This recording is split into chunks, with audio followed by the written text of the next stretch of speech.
Registered. अपीलार्थी किराएदार के विरुद्ध प्रत्युत्तर दाता मकान मालिक ने छत्तीसगढ़ किराया नियंत्रण अधिनियम 2011 की धारा 12 के अंतर्गत बेदखली आवेदन प्रस्तुत किया था, जिसे किराया नियंत्रण प्राधिकारी ने आदेश दिनांक 14/2/2015 के द्वारा अनुज्ञात किया।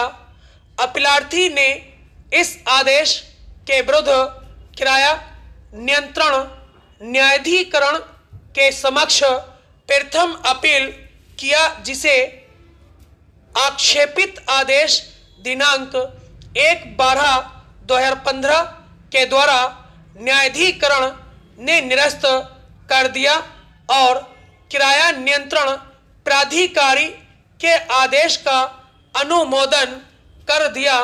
अतः अपीलार्थी ने अधिनियम की धारा 13(2) के अंतर्गत सीधे उच्चतम न्यायालय के समक्ष यह अपील प्रस्तुत किया। छत्तीसगढ़ किराया अधिनियम 2011 की धारा 13 के उपधारा के अंतर्गत किराया नियंत्रण न्यायाधिकरण के समक्ष अपील करने का निम्न प्रावधान किया गया है। किराया नियंत्रण न्यायाधिकरण के किसी आदेश के विरुद्ध अपील उच्चतम न्यायालय में होगी। अपीलार्थी के अपील पर सर्वप्रथम 8/4/2016 को संबंधित पीठ ने अपील की पोष्टनीयता पर इस आधार पर संदेह व्यक्त किया कि क्या न्यायाधिकरण के निर्णय के विरुद्ध सीधे उच्चतम न्यायालय के समक्ष अपील प्रस्तुत किया जा सकता है। अतः संबंधित पक्षों को नोटिस जारी किया गया। बहस के दौरान एडवोकेट जनरल छत्तीसगढ़ ने तर्क प्रस्तुत किया कि छत्तीसगढ़ किराया नियंत्रण अधिनियम 2011 को राष्ट्रपति की सहमति प्राप्त है, इसलिए धारा 13 को भारत के संविधान के अनुच्छेद 138 और 200 का संरक्षण प्राप्त है। इसलिए यह एक वैध विधि है। दूसरी तरफ भारत सरकार की ओर से यह तर्क उठाया गया कि राज्य सरकार ऐसा विधि निर्माण करने के लिए सशक्त नहीं है।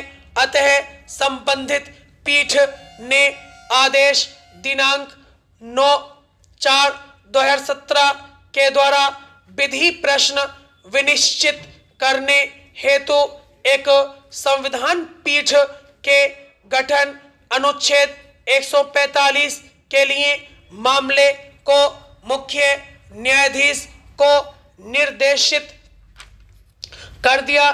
तदनुसार यह मामला इस संविधान पीठ के द्वारा सुना और विनिश्चित किया गया।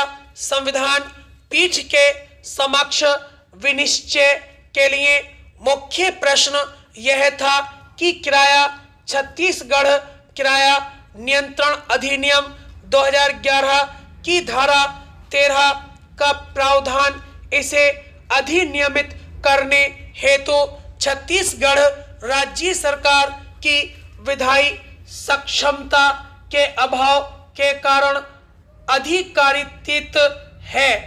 संसद और राज्य विधायिकाएं अपनी विधि निर्माण की शक्ति संविधान के अन्य प्रावधानों सीमाओं के अधीन रहते हुए संविधान के अनुच्छेद 245 से प्राप्त करती है। संसद जहां भारत के संपूर्ण क्षेत्र के लिए विधि निर्माण कर सकती है, वहीं राज्य केवल अपने राज्य क्षेत्र के लिए विधि निर्माण कर सकते हैं, किंतु संवैधानिक सीमाओं के अधीन न कि उससे परे। अनुच्छेद 246 और 3 के प्रभाव में संसद संघ सूची 1 एवं समवर्ती सूची के विषयों पर कानून बना सकती है। स्टॉप।